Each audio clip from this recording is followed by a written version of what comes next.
Welcome back everyone to another episode of Coffee and Vultures. Today, as always, we're going to talk about lore, alright? Lore about characters, creatures, chapters, and this time we're going to talk about creatures. We're going to talk about the Slavers. The Slavers have been around since Rogue Trader, okay? You can clearly see them right here. Anyway, production team, please, a photo of a Krell. Alright. Slavers, those notorious and truly formidable figures, are quite a sight.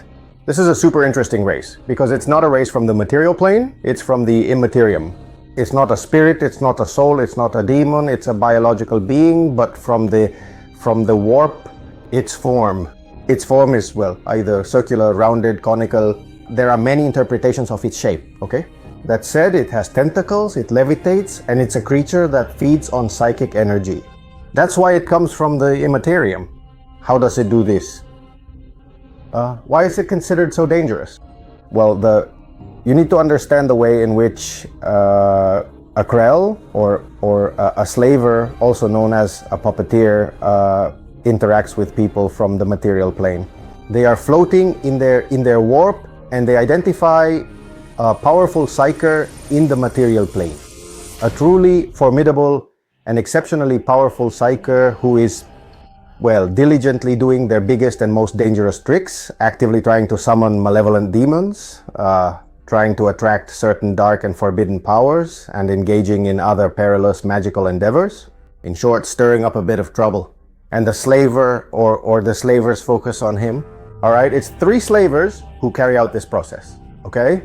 And what they do is that to the host from the immaterium, they start to transform him, contorting his body into a portal. This means that most likely, in this particular case, if it's a human being involved, they will ultimately end up forming a somewhat contorted circle with their legs, their spinal column, and so on. A truly grimdark and unsettling scenario. And when this is finished, well, they have their portal to the material plane. When they arrive in the material plane, that's when we start to worry. Why? Because they begin to mentally, psychically control the psykers that are around the planet, and also regular people as well. What happens then? Well, since their growth is indeed exponential, in just a mere few days, you could potentially have an entire vast planet completely under the absolute control of the Krells. And that's a huge problem. In fact, more than once an exterminatus has been carried out on a planet known to be infested with Krells. Well, as we've said, their physical form is conical with many tentacles. They've even been seen with an eye, or a central eye, very much like a D&D beholder, you know?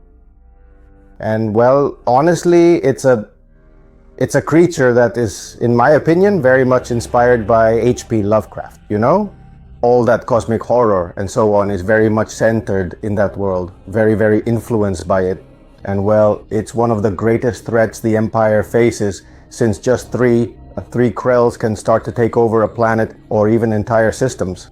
So it's a very, very powerful and very dangerous creature. In fact, well, the Lord Osinis and others are very interested in getting their hands on them, capturing them and studying them, because the truth is that little is known about these aliens beyond what we've discussed. Anyway, I hope you enjoyed this little lore tidbit about the Krells, and as always, we invite you to leave your thoughts in the comments section and to check out the next video.